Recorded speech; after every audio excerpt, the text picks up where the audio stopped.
Պարոն Մելիք Շահնազարյան, նախ այս նախաձեռնությունը ինչպես է գնահատում եւ իշխանությունները տեսնելով, որ իսկապես հանրության ճնշող մեծամասնությունը առաքելական եկեղեցու եւ կաթողիկոսի կողքին է, հնարավոր է զերծ մնան այս քայլերից, որը իրականացնում է։ Գիտեք, նման բաների ականատես մենք եղել ենք, երբ որ հանրային ճնշումը ստիպել այս իշխանություններին ետ կանգնել քայլերից կամ գոնե թե ժամանակ ձգել, վերափոխել եւ փորձել այլ մոտեցումներ ցուցաբերել։ Ես ավելի քան համոզված եմ, որ եկեղեցու դեմ այս հարձակումը իսկապես այն կարմիր գծերից է, որը ի վիճակի է հանրությանը ոտքի հանել եւ հերթական անգամ ստիպել դավաճան իշխանություններին ետ կանգնել ազգային արժեքների,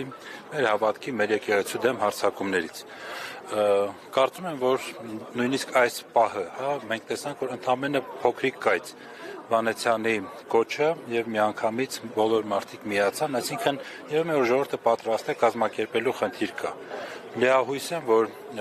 մեր էլիտաները ընդդիմությունը ճիշտ կգնահատեն պահի իրավիճակը եւ այո, իհարկե սա հիմա մենք եկեղեցու կողքին ենք, բայց մեծ հաշվով եկեղեցին էլ այս իրավիճակում է հայտնվել, որովհետեւ պետության ղեկը անցել է դավաճանների ձեռքի եւ նրանք կռիվ են տալիս ամեն հայկականի դեմ, ամեն այն երևույթների դեմ, որոնք մեր միասնությունը, մեր ազգի ուժը կամ ապագա պոտենցիալը վերականգնելու հնարավորություն են տալիս։ Այսինքն սա առանձին եկեղեցու վերցրած հարցը չի խորքի մեջ։ Խորքի մեջ մեր դիմադրողականությունը կոտրելու քաղաքականությունն է եւ Փաշինյանը այսպես հերթով խնդիրները լուծելով հասել է սրբության սրբոցին։ Հույս ունեմ, որ այս վերջին կետը իսկապես ուշքի կբերի եւ հանրությանը եւ էլիտաներին վերջնականապես ուշքի կբերի եւ խնդիրները կլուծեն։ Ներողություն, որ օրինակ կուսակրոնության ուխտը չպետք է խախտել։ Դրանք թեմաներ են, որոնց մասին չպետք է խոսել։ Չէ, դրանք պետք է խոսել, պետք է քննարկել, միանշանակ այդ հարցերը պետք է լինեն օրակարգում, բայց առաջի հերթին դա լինեն եկեղեցի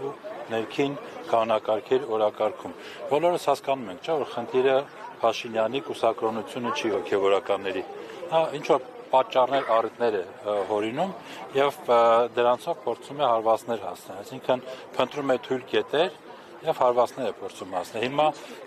կուսակրոնության հետ կապված ես անկեղծ եմ ասում, մեր երկրի արժեվ եւ եկեղեցու արժեվ կանգնած խնդիրների դերևս 100-րդ կամ 1000-րդ շարքում պետք է լինի դա։ Ինձ համար ավելի կարեւոր է հասկանալ, թե ինչպես օրինակ մեր եկեղեցին տեր կանգնում իր հոտին, որը իր ժողովրդին, որը անընդհատ մշտական, տեղեկատվական, քարոզչական, ֆիզիկական ահաբեկչության տակ է գտնվում։ Նաև այստեղ խնդիրը ներողություն նաև կառույցների, իրավապահ կառույցների բանն է, որ ըստ էության Նիկոլ Փաշինյանին հավաքագրել եւ տվյալներ են տրամադրել, ինչի մասին ինքը ակնարկեց, ասեց։ Ես չգիտեմ տրամադրել են թե չեն տրամադրել։ Կաթողիկոսի Գիտեք, ժամանակին էլի տենց անհերքելի փաստերի մասին էր խոսում, վերջում Հրայր Թոմասյանի նվիրած գրիչը ցույց տվեց։ Այսինքն ինձ համար ակնհայտ է, որ կա շանտաժի էլեմենտ։ Բացի դրանից, շատ տեսականորեն, եթե որևէ հոգևորական ինչ-որ բան խախտել է եւ այլն, հասկանալի է, որ նրանք էլ մարդիկ են, կարող են մեղքի զգացողություն են, ապաշխարեն եւ այլն եւ այլն։ Նորից եմ ասում, մենք հիմա որպես հանրություն, որպես ժողովուրդ կանգնած չենք այդ խնդիրների առջեւ։ Շատ ավելի լուրջ կենսական խնդիրներ կան մեր երկրի, մեր ժողովրդի առջեւ դրված, դրա համար ավելի քան համոզված եմ, որ այո, բարոյական հարցերը, բարեվարկության հարցերը եւ այլն դրանք շատ կարևոր են, բայց դա նաեւ կարմիր գծեր են։ Կարմիր գծեր, որ չի կարելի անցնել։ Կարմիր գծերի հատումը ընդդիմության կոնսոլիդացիայի կբերի ի վերջո, քանի որ արդեն ամենավերջին կետին, հայ առաքելական եկեղեցուն է թիրախավորել Նիկոլ Փաշինյանը։ Դուք քիչ առաջ ասացիք, մի փոքր կայծ եղավ Արթուր Վանեցյանի գրառում եւ այսքան մարդ հավաքվեց։ Հնարավոր է կայծ ընդդիմության կոնսոլիդացիայի հիմք դառնա։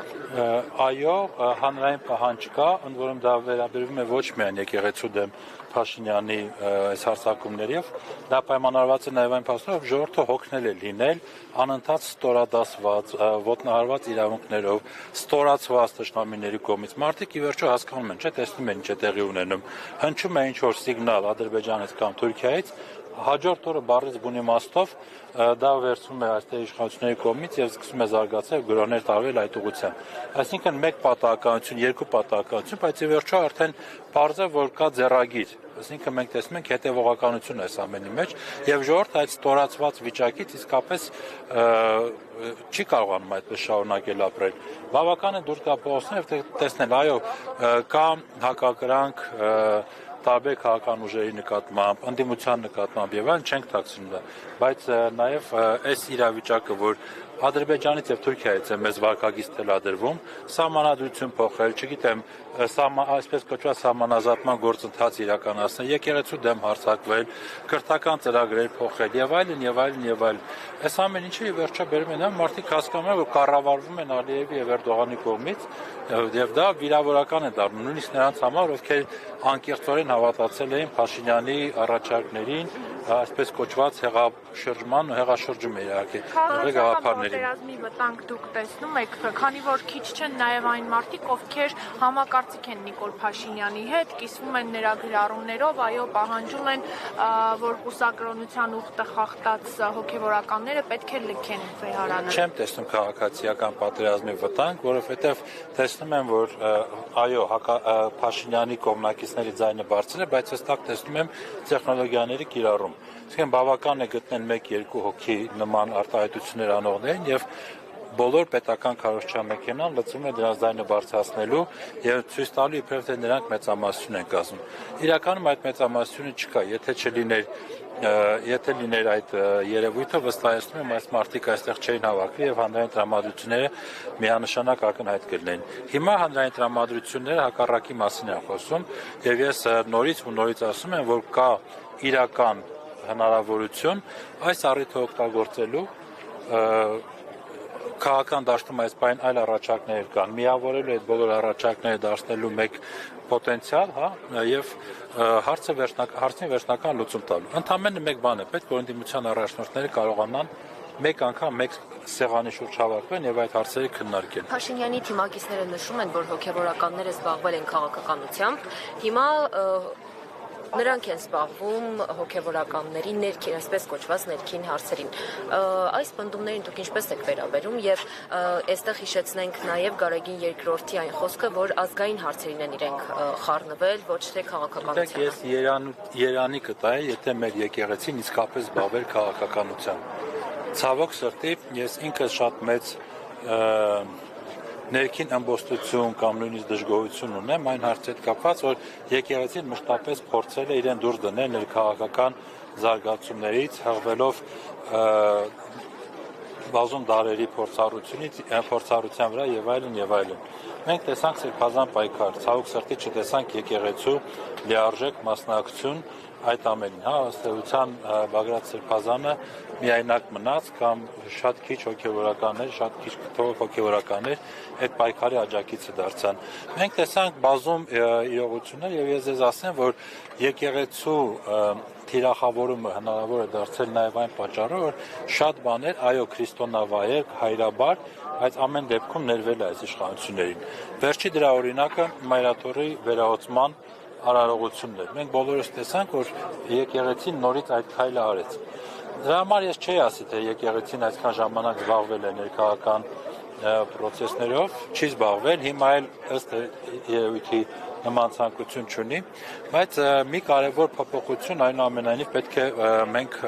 արձանագրենք։ Հանրային ընկալումներն են, երբ որ եղավ հեղաշրջումը եւ հարձակում վեհարանի վրա, կամ վեհապարին քաշքշում էին Սարդարապատում, մինչև այդ Գառնու ձորում էր, թե որտեղ էր,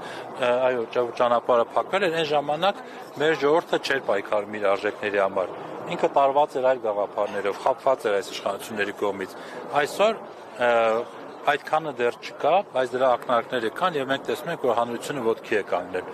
Ընդ որում ասեմ ձեզ, մի կարևոր գաղափար կա, որ ուզում եմ անպայման դրա մասին խոսենք։ Այն է, որ հարձակումը եկեղեցու դեմ դա միայն ներքաղաքական կամ ներհայաստանյան process չի։ Դրանով Փաշինյանը նաև իրեն դիրքավորում է աշխարհաքաղաքական կենտրոնների ընկալման մեջ, որովհետև եթե հետևեք թե ինչ ընթացք ունի օրինակ Արևմուտք Ռուսաստան հակամարտությունը արժեքների տիրույթում, կտեսնենք, որ եկեղեցիները, ավանդական արժեքները եւ այլն, դրանք այն թեզերն են, որոնք դարձել են ռուսական քաղաքականության առաջնորդող գործոններից մեկը եւ նման հարձակումներ գործելով Փաշինյանը փաստորեն փորձում է երկու խնդիր լուծել, այդ թվում նաև ցույց տալ աշխարհաքաղաքական իր հովանավորներին, հատկապես եվրոպական հովանավորներին, որ այս հարցում նույնպես մենք աջակցում ենք այդ գաղափարներին, որ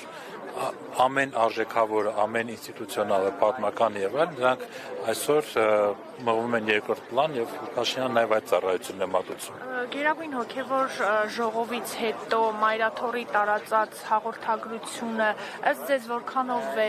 համարժեք կամ որքանով է արտացոլում իրողությունը։ Իհարկե համարժեք չէ։ Ես դրա մասին շատ կարճ եւ դառնացած գրառում եմ արել, որ լավ է գոնե վարչական դատարան չենք դիմել։ Բայց հիմա անկեղծ ասած ինչ եղել է։ Իսկապես ինչ եղել է։ Ես ինքս ներքին շատ արդեն ասացի որ դժգոհություններ ունեմ, ես կարծում եմ եւ հուսով եմ, որ այս իրավիճակը ինքը դաս կլինի բոլորի համար, եւ հավատավոր ժողովրդի համար, եւ այդ ժողովրդի հոգեվոր առաջնորդների համար, եւ նույնիսկ իրավապահ մարմինների համար, որոնց ուղիղ գործառույթն է պաշտպանել եկեղեցին նման հարձակումներից, եւ վերջապես մեկ անգամ գործել իշահ պետության, իշահ ժողովրդի վերջի տարիների համար եմ ասում այդ քայլը անել։ Դրա համար ես կարծում եմ, որ մենք հիմա պետք է այս պահին մի կողմ դնենք նախկին սխալների վերլուծությունները եւ այլն եւ ամեն ինչ կառուցենք նայելով ապագային։